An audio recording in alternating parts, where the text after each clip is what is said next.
Mukomana anozikanwa kuti aiwa anofarirwa nethe ruling party ZANU-PF wekunyika yeZambia anonzi Edgar Lungu. Aiwa panguva inoyi toona kuti aiwa uchisangana nethe entourage yake.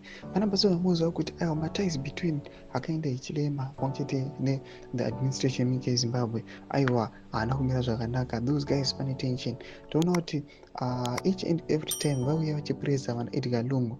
Pasapinda mashoko anobuda anyorwa panapa, zvibva subscribe like out on the bell icon. Tichipinda panapa toona kuti vakomana vekuzambia vana Joseph Kalimbwe toona kuti pamwechete this news has been released vanhu vakasiyana-siyana vanonyora chiti will never again let Zambia be ruled by thugs. Lungu's case is one such example. We will defend our country. These criminals who want to see our nation fall for their own political careers will always fail in the end. A new Zambian leaders will always rise and lead our country. The Constitutional Court in Lusaka has ruled that former President Michele Lungu is not eligible to contest elections as a president. He already served 2 terms. We all knew he would be ruled out, but his friends in the opposition kept lying to him.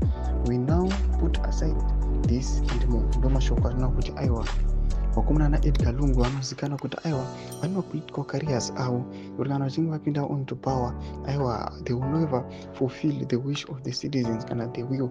Panapa vanouya vachiita kuluta maresources, corruption, zvatoona kuti aiwa vanhu vaitobatikana vachinzwa kuti aiwa vakomana kuZimbabwe uku especially with the ruling party ZANU-PF vachiti aiwa Hakainde Hichilema must go, kufanira kupinda vana Edgar Lungu ava. Tonze mafunguro enyu muri kudai pamusoro pechiitiko ichi. Wabvina comment section medu, subscribe, like,